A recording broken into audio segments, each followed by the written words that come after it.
Hi, what's up? How's it going? It's Chris Murray here, and I'm going to be talking to you about my career report presentation over the past two career reports that I've done.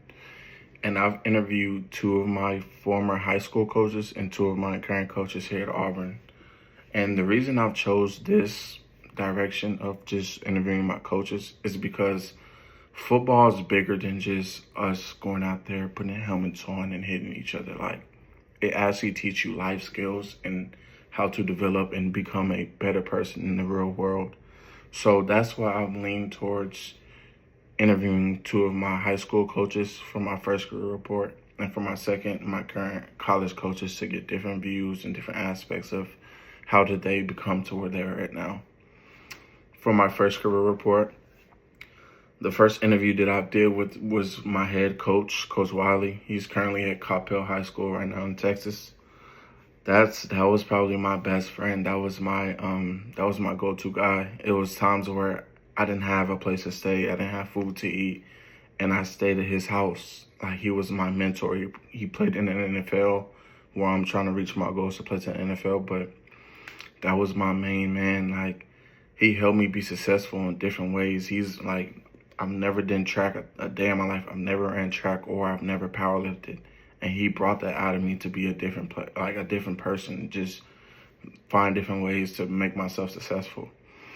And throughout the interview, I was asking him certain questions like, "Hey, where did you get to? Like, how did you get to where you are now?" And he was just basically telling me the same things. A lot of my coaches, I'm gonna restate, basically telling me just stay patient, stay focused, and you got to have passion and love for it, because it's pretty difficult to be a coach. They go through a lot also, but yeah, the main topic of this conversation is just football. Of course, it's football, but interviewing them and getting different aspects of what I want to become it was good insight. So I chose Coach Wiley for my first man because, yeah, he had a tough story background, just somewhat like me.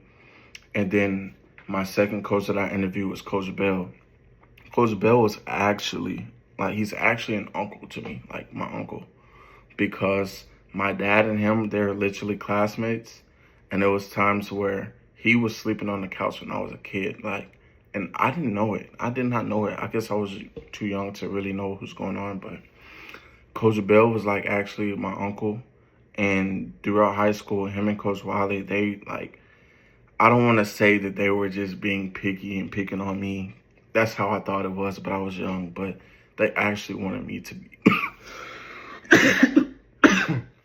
Sorry. They actually wanted me to be bigger and better than what they had going on in life. And they wanted me to pursue my dreams and be bigger and have good aspirations.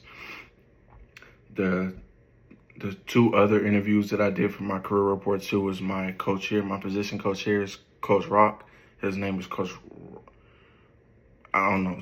He's I don't know. It's a long name, but and the second person I interviewed was Sammy.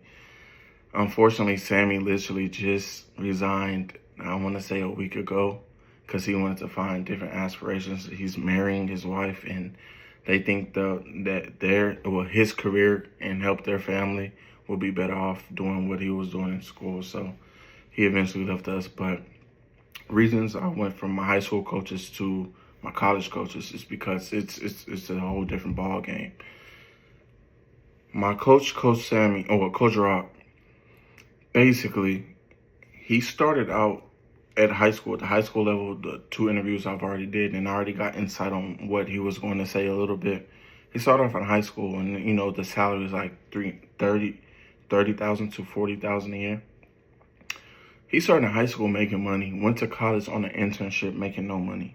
So he went from a coach to almost not a coach again. Like, he wasn't a coach, but he was just helping the coaches that was above him and helping them in their needs. So he was basically giving me insight, just like patience is a virtue, because you're waking up at 5 in the morning, helping the players, doing all this and this and this, and for the players. And like, what I mean by this and this, I'm sorry, I don't mean to talk like that. He's doing like waking up, putting our cones out, getting our bags ready, getting our cleats ready, putting our helmets on. He's doing a lot of things, and he's there from 5 in the morning to 10 at night with no pay. So it's pretty difficult. How is he going to survive? And, how is he going to move forward from not receiving any funds to basically having a full-time job? So basically, I was getting insight on him, and I've heard this from every coach and also Sammy, because Sammy was an intern. So I know a lot about what Sammy has going on right now in his life. That's why him and his wife decided to take different aspects and different like ways to help their family, because he wasn't receiving any funds.